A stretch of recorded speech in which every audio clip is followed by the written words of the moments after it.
그래서 이번 설명할 부분은 37페이지에서 44페이지인데, 저번까지는 양극단의 길을 설명을 했잖아요. 치우치지 않는 게 뭔가, 치우치지 않는다라는 게 무슨 말인가.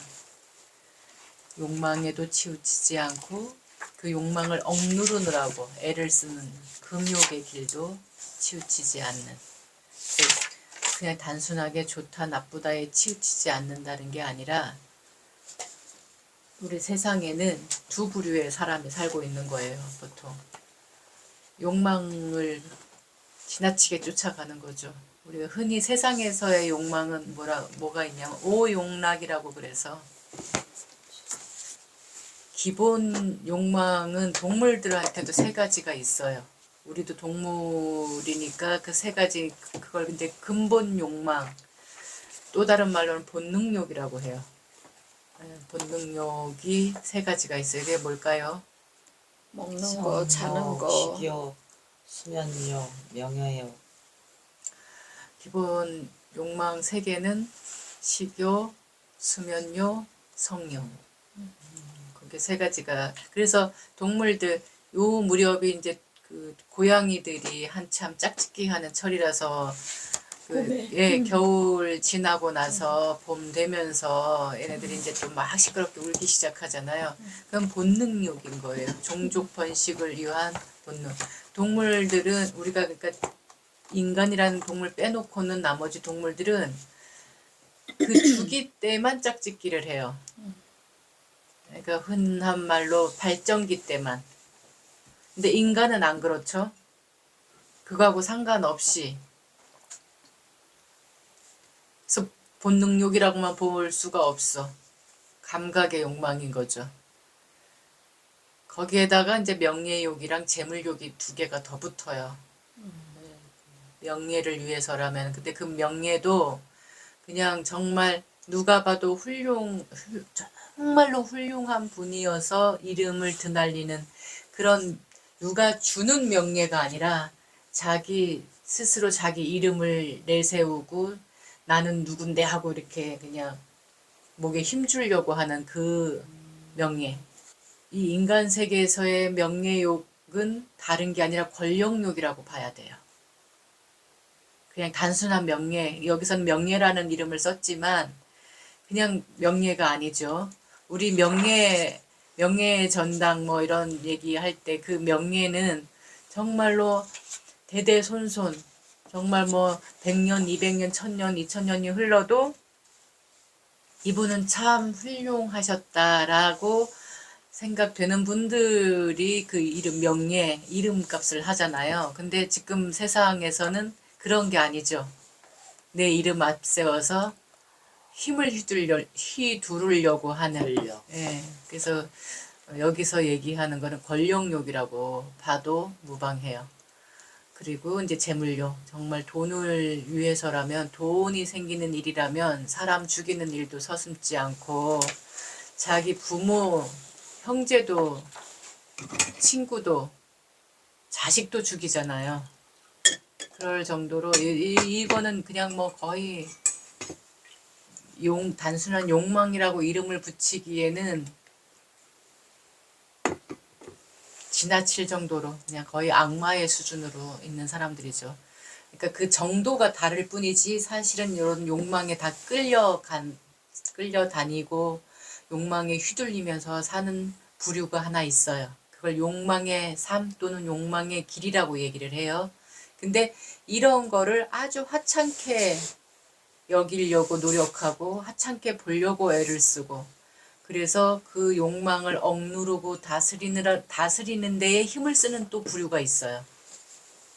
그런 사람들은 우리가 흔히 어떤 이치를 알아서 이렇게 내려놓음이 아니라 일부러 막 애를 쓰고 있기 때문에, 애를 쓰다가 안 되면은 성냄도 이제 누르려고 애를 쓰고 욕망도 누르려고 애를 쓰고 하다 보면 어떤 결과가 나오냐. 자기 몸도 마음도 세상으로부터 점점 멀어져요. 그러면 가장 가까운 가족들하고도 멀어지는 결과가 와요. 그 어떤 경우냐, 우리 세상에서 흔히 볼 때 나는 자연인이다. 그런 사람들 삶 있죠. 세상을 완전히 떠나서 혼자 살잖아요. 가족도, 친구도 거의 없이 그 산골짜기에서. 근데 이 사람들은 사실은 뭐 이렇게 고상하게 생각해서 그런 삶이 고상해서가 아니라 그냥 단순히 싫은 거야. 이 사람들이 지겹고 싫어서 흔히들 사람들한테 상처받았다는 소리를 많이 하는 사람들이 있어요. 그렇게 해서 떠나서 오는 사람들이 있는가 하면 또 건강이 안 좋아져서 욕망을 쫓고 살다가 건강이 안 좋아져서 그렇게 들어가 사는 사람들인 거죠. 피해서 가는 거죠. 근데 이 사람들보다 조금 더 뭐라고 해야 되나, 정신세계를 먼저 생각해서 그렇게 들어가서 사는 사람들이 있어요. 그래서 일부러 애를 쓰는 사람들이 수행이라는 이름으로. 그래서 흔히들 이제 기도원이라든가 명상센터라든가 뭐 도를 닦는다, 수행을 한다, 기도를 한다, 막 이런 말로 그런 생활을 하는 사람들이 있어요. 그런 삶을 사는 사람들이. 그것을 이제 부처님은 치우친 길이라고 본 거예요. 근데 사실 우리나라에서는 그런 사람들 보기가 아주 드물어요. 이 말이 나온 시대 배경은 2600년 전. 인도는 그런 문화가, 그런 정신문화가 지금도 이어지는 곳이기는 해요. 그래서 아슈람이라는 곳도 많고, 꼭 그 불자가 아니어도 힌두 문화인데, 힌두 문화에서도 그런 그 정신 세계를 더 중요하게 생각해서 그 사람의 인생 주기를 4주기로 나누어요. 어렸을 때는 무조건 부모님을 따르는 주기. 그 다음에 열심히 이제 일하고 돈 벌고 배우고 이러는 주기. 그 다음에 이제 안정된 시기가, 가정을 꾸려서 이제 안정된 시기, 그런 주기. 그 다음에 내가 이제 또 내가 낳은 자식이 안정된 주기에 올라서 숲으로 들어가서 마음을 자유롭게, 행복하게, 평화롭게 하려고 애를 쓰면서 사는 삶의 주기가 또 있어요. 인생 마지막 주기에. 그러니까 그 문화가 몇천 년 지금 흘러오다 보니까 지금은 조금 덜하지만 이제 인도도 자본주의의 어떤 이런 영향들을 받아서 조금 덜하지만 옛날 2600년 전은 이걸 당연하게 여겼던 문화여가지고 반드시 이제 그것도 계급이 높은 계급, 그러니까 높은 계급의 사람들만 이제 그런 문화를 이루고 살았어요. 특히 바라문 계급들은, 나라는 여러 나라지만은 그 분위기, 어떤 삶의 문화는 비슷비슷했기 때문에 그게 다 통했어. 그러니까 집을 버리고 가족을 버리고 자기의 어떤 정신의 자유를 위해서, 평화를 위해서, 해탈을 위해서 그 집을 떠나서 그냥 동가식 서가숙 하면서 이 나무 그늘 아래서 저 나무 그늘 아래서 이렇게 지내면서 밥을 빌어 먹는 사람들을 훌륭하게 여긴 거예요. 그 훌륭한 대상들이 사문이었던 거죠. 저 앞에 이제 슈라마나라고 우리가 설명을 했던 그 사문 문화가 있었기 때문에, 그리고 그렇게 떠돌아만 다닌다고 자유로워지고 평화로워지고 행복해지는 게 아니었기 때문에 점점 어떤 것을 쫓아가다 보니까 몸을 혹사시키는 상황까지 오는 거죠. 거의 뭐 단식을 하거나 금욕, 모든 것들을 이제 금욕을 하려고 애를 쓰다 보니까 막 고행을 하는 거예요. 어떤 수행 풍토 문화가 있는 도시가 있어요. 그런데 가면 사두, 수행자라고 하는 사람들이 있는데 남근에 꼬챙이를 뚫어서 이렇게 걸고 다닌다거나. 어머머머. 그건 왜 남근을 그렇게 했겠어요? 성욕을 억제하기 위해서. 예. 그래 너무 그거는 괴로울 것 같아. 얼마나 아플까. 우리가 볼 때는 그렇죠. 근데 음. 그들은 그것을 해탈로 여기는 거예요. 자유자재로 나는 이걸 이렇게 할 수 있다. 근데 우리나라 스님들도 그런 적이 있었어요. 지금은 그런 스님들이 거의 없는데 아주 출가를 해서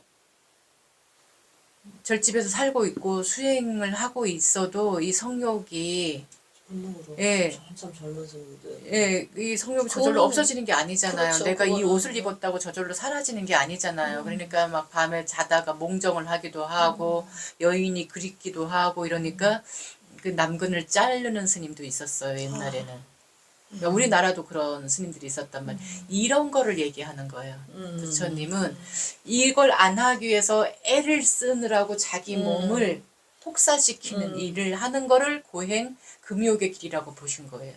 이거를 하지 말라고 했던 기본 거예요. 생리적인 이렇게 이제 볼일을 본다던가 뭐 이런 구멍은 뭐 잘라도 있으니까 옛날 내시들도 그렇잖아요. 잘라내면서 예. 정자 그거는- 보안을 없애는 거지. 보완을- 성기를 자르는 건 아 아니에요. 그건 아니에요.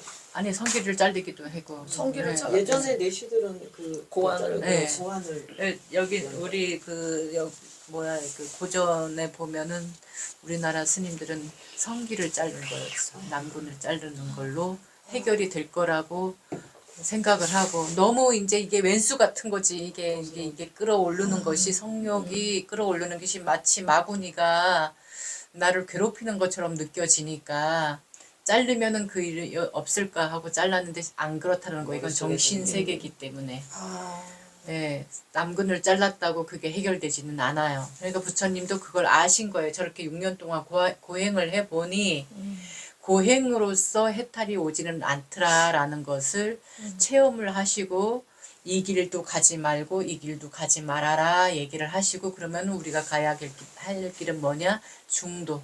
그 중도는 8정도다. 8가지 바른 길. 이제 그 첫 번째부터가 나오는 게 여기 이제 37페이지부터 44페이지까지가 이제 그 첫 번째. 괴로움이라는 낱말은 말리어로 두카라고 그래요. 괴로움. 두카. 그래서 미얀마 제가 가서 경험했을 때 요만한 꼬맹이도 두카 이러고 다녀요. 하도 많이 쓰고 있으니까 인생은 두카다 하는 식으로 우리나라 사람들은 인생은 고다라고 얘기하는 것처럼 미얀마에도 요만한 꼬마들이 두카 하고 다녀요. 근데 가만히 그 두카라는 말을 쓸 때를 가만히 이렇게 관찰해 보면 모기한테 물려도 두카, 가다가 넘어져도 두카, 배가 고파도 두카. 가만히 보니까 감각의 괴로움을 갖고 얘기를 하는 거예요. 근데 부처님 말씀에서는 감각의 괴로움을 두카라고 얘기하지 않는다고 했잖아요. 이거는 뭐냐, 행위에서 오는 괴로움을 얘기하는 거예요. 행위. 그러니까 잘못된 짓을 했을 때, 탐진치로 지나친 짓을 했을 때 오는 결과, 그 괴로움만을 얘기하는 거예요. 배가 고파서 배고픈 거, 아우 배고파 죽겠네 하는 걸 두카라고 하지 않는다라는 거. 날씨가 너무 뜨겁고 너무 막 춥고 이래서 막 너무 추울 때, 너무 더울 때 우리 또 괴롭다 하잖아요. 그걸 두카라고 하지 않는다는 거. 그 다음에 마음에서 아유 오늘은 괜히 우울하네, 오늘은 좀 울적하네 막 이래서 이런 마음에서 변덕을 부려서 오는 그런 괴로움도 두카라고 하지 않는다. 부처님이 말씀하신 괴로움, 이 두카는 행위, 내가 어떤 잘못된 업을 지었을 때만을 두카라고 한다. 이렇게 입력을 딱 해놓으셔야 돼요. 모든 괴로움이 다 두카가 아니라는 거. 두는 나쁘다를 뜻해요. 그리고 깜마, 카르마, 카라 이런 말은 행위, 일 이런 걸 뜻해서 이걸 두 개 합쳐 놓으면은 나쁜 행위, 나쁜 짓. 그래서 그게 두카다라는 걸 설명하는 그 내용이고요. 그렇게 아는 게 지금 바른 알미예요. 아, 모든 걸 다 두카라고 하지 않는구나. 나쁜 짓을, 나쁜 행위를 탐진치로 나쁜 짓을 했을 때 오는 결과 그 괴로움을 두카라고 하는구나. 이렇게 아는 게 바른 알미예요. 바른 알미란 그냥 뭐 바르게 안다 이런 뜻이 아니라, 그리고 뭐 어떤 아이고 있잖아 오늘 텔레비서 봤는데 신장이 안 좋을 땐 이런 걸 먹어야 된대 라는 식의 그 알면 그거는 그냥 좋은 정보일 뿐이지 그렇게 아는 걸 바른 알미라고 하지 않아요. 여기 불교에서의 바른 알미란 고를 고로 아는 것, 고의 뜻이 뭔가, 고의 개념이 뭔가, 고는 왜 생기는가, 고는 어떻게 하면 소멸되는가, 그 소멸하는 길은 무슨 길인가, 요런 걸 아는 걸 바른 알미라고 하는 거예요.